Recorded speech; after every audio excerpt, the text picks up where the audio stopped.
नमस्कार, मैं हूं मृत्युंजय कुमार झा और सबसे पहले जी बिजनेस के तमाम दर्शकों को नए साल की ढेर सारी शुभकामनाएं। हम उम्मीद करते हैं कि 2017 में भी आपको कमोडिटी मार्केट में ज़्यादा से ज़्यादा मुनाफा मिले, आपका नुकसान कम हो और आपका पोर्टफोलियो मुनाफे से गुलजार हो। सबसे पहले बात करते हैं कि हफ्ते के पहले कारोबारी दिन बाजार में किस तरह की हलचल देखने को मिल रही है, ये हम आपको बताने जा रहे हैं। आज गोल्ड की कीमतों में तेज़ी है पहले कारोबारी दिन में और करीब 65 रुपये की मजबूती गोल्ड में यहाँ पर देखने को मिल रही है। 27,510 के स्तर पर है एमसीएक्स पर गोल्ड का भाव, करीब 70 रुपये की मजबूती यहाँ पर दिख रही है। इसके अलावा अगर बात करें कुछ और काउंटर की, चांदी की, तो यहाँ पर करीब 140 रुपये की तेज़ी है। 39,190 के स्तर पर है एमसीएक्स पर चांदी का भाव। यानी आज हफ्ते के पहले दिन मार्केट में तेज़ी का माहौल बना हुआ है। नेचुरल गैस में करीब मामूली बढ़त है, 253 के आसपास है एमसीएक्स पर नेचुरल गैस का भाव। और क्रूड में करीब आधा फीसदी की मजबूती है। हालांकि अंतर्राष्ट्रीय बाजार में रेंज बाउंड ट्रेड है, अंतर्राष्ट्रीय बाजार में आज छुट्टी है, यूएस मार्केट बंद है। इसके अलावा अगर बात करें कुछ और काउंटर की, तो वहाँ पर किस तरह का एक्शन है ये हम आपको बता रहे हैं। निकिल में करीब 0.25% की तेज़ी है, 688 के ऊपर है एमसीएक्स पर निकिल का भाव। और कॉपर में करीब 1 रुपये की तेज़ी है, 378 के आसपास एमसीएक्स पर कॉपर में ट्रेड हो रहा है। जिंक में करीब आधा फीसदी की मजबूती है, 174 के ऊपर। तो ये कुछ महत्वपूर्ण अपडेट आप देख पा रहे हैं। तो ये एक अपडेट आप यहाँ पर देख पा रहे हैं, 174 के ऊपर एमसीएक्स पर जिंक में ट्रेड हो रहा है। लेकिन इस बीच एक बड़ी खबर, अनुराग ठाकुर को बीसीसीआई से बाहर कर दिया गया है। एक बड़ा फैसला यहाँ पर सुप्रीम कोर्ट की तरफ से। अनुराग ठाकुर जो कि बीसीसीआई के अध्यक्ष थे, उनको बीसीसीआई से बाहर कर दिया गया है। इस वक्त की एक बड़ी खबर आप देख पा रहे हैं अपनी स्क्रीन पे। बीसीसीआई प्रेसिडेंट पद से अनुराग ठाकुर को हटाया गया है। सुप्रीम कोर्ट ने यह फैसला दिया है। ज़्यादा अपडेट के साथ हमारे संवाददाता असीम मनचंदा हमारे साथ जुड़े हैं। असीम, और इस खबर को लेकर आपके पास क्या जानकारी है? देखिए, सुप्रीम कोर्ट ने अपने जो पिछले अनुराग ठाकुर को हटाने को लेकर के सुनवाई हुई थी, अपना फैसला जो है वो स्थगित कर लिया था। उसके बाद आज सुप्रीम कोर्ट ने अपना फैसला जो है वो सुनाया है। सुप्रीम कोर्ट ने अनुराग ठाकुर को कहा है कि वो बीसीसीआई पद से जो हट जाए, साथ ही साथ जो वाइस प्रेसिडेंट होगा वो सारे इसका कार्यभार जो है वो बीसीसीआई का वो संभालेगा। इसके अलावा सुप्रीम कोर्ट ने जो अनुराग ठाकुर है उनको भी नोटिस इश्यू किया है कि उनको कंटेम्प्ट ऑफ कोर्ट के खिलाफ उनकी कार्रवाई जो है उनके खिलाफ क्यों न की जाए। तो सुप्रीम कोर्ट ने पहले से ही उनको संकेत दे दिया था, उनको आदेश दे दिए थे कि आप जो है इस पद से हटिए।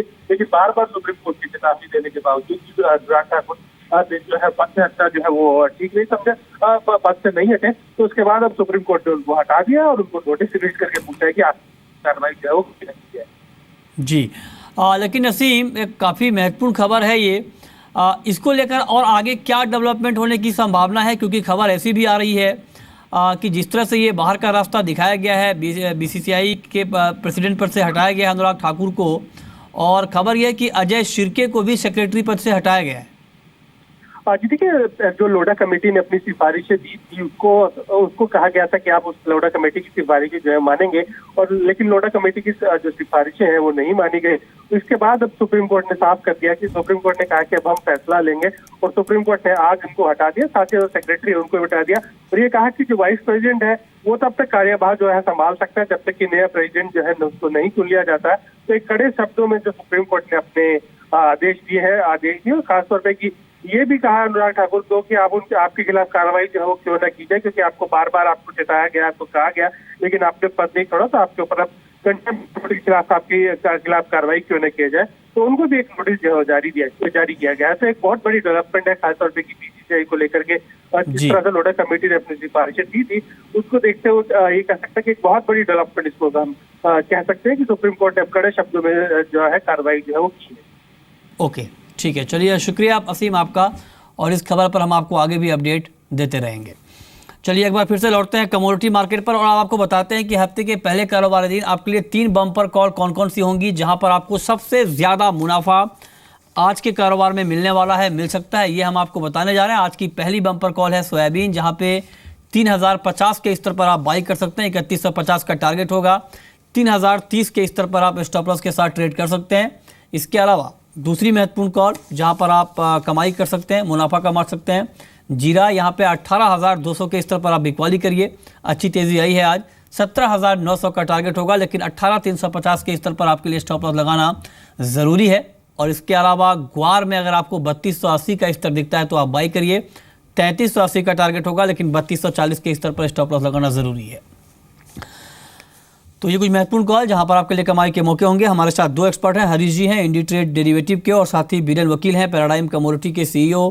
आप दोनों एक्सपर्ट्स का बहुत बहुत स्वागत है कार्यक्रम में। बीरेन, मेरा पहला सवाल आपसे गोल्ड के ऊपर होगा। गोल्ड में आज तेज़ी है, लेकिन ये तेज़ी आपको कितनी टिकाऊ लग रही है, और क्या करंट मार्केट प्राइस पर आपको बाइंग की अपॉर्चुनिटी दिख रही है? ग्लोबल मार्केट्स आज बंद है, तो यहाँ शायद सीमित दायरे में कारोबार रहेगा। लेकिन ओवरऑल फर्स्ट वीक जो नए साल का रहेगा उसमें मैं बाइंग ऑन डिप्स प्रेफर करूँगा। अगर आज 27,250 के आसपास गोल्ड मिलेगा तो बाय करूँगा। 27,500 का टारगेट रहेगा और 27,100 का स्टॉप लॉस रहेगा।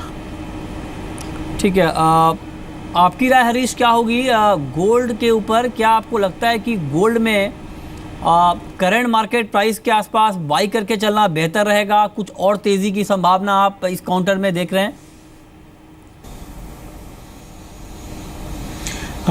हाय Mrityunjay, good morning. I think so. अगर अब देखें तो market has taken slight correction from last week gains, and again it looks like it is again going to retest the highs made last week.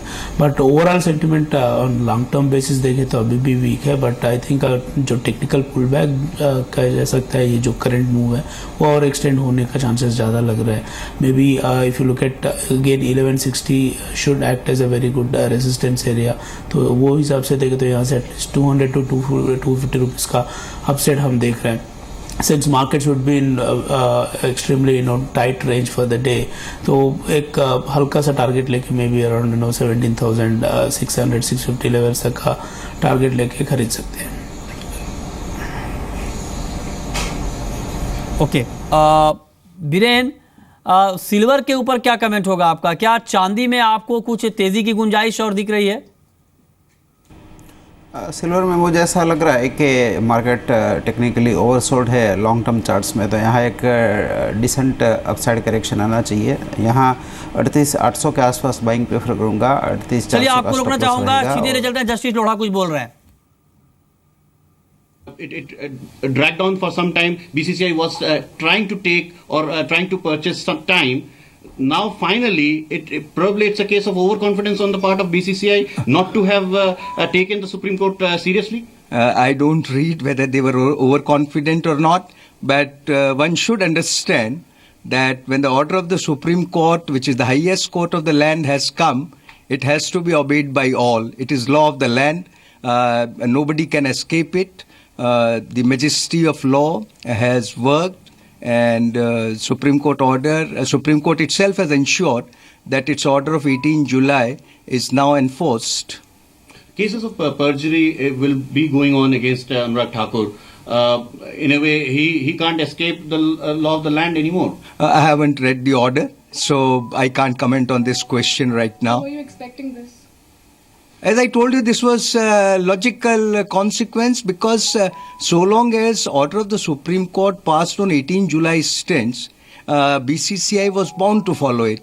And being at the helm of affairs, if they were not able to implement the Supreme Court order, these consequences were bound to follow, and that is what has happened. Justice Lodha, doesn't this throw the game of cricket into turmoil? In the No, surely not. Actually, it's the victory for the game of the cricket, and it will flourish. Don't worry about that. Administrators come, administrators go, but ultimately it is for the benefit of the game, and game will flourish, I'm very sure. Sir, is your role over now? Because the Supreme Court has also asked that an interim committee be set up. Sorry, again, I haven't read the order, but surely if that's what we would like, that the committee's role is over. As a matter of fact, it was over once we submitted our report on 4th January 2016. It was only by 18 July that committee was revived, as we were asked to implement the order. Accordingly, we fixed the timelines, but still we were unsuccessful. The order of the Supreme Court remained unimplemented, and it is for this reason I think this is the first step towards implementation of the order of 18 July 2016. Justice Lodha, does this now set a precedent for even other associations, other national sports federations to get their act together, or the Supreme Court will put them in their place? Look, I'm not aware of the rules which govern the other federations, but surely the report which we submitted and the order of the Supreme Court should work as a template for other sports organizations. Does this now set a precedence for good governance as far as sports bodies are concerned in India? I hope so. Okay. Okay, thank you. Okay. Thank Just you.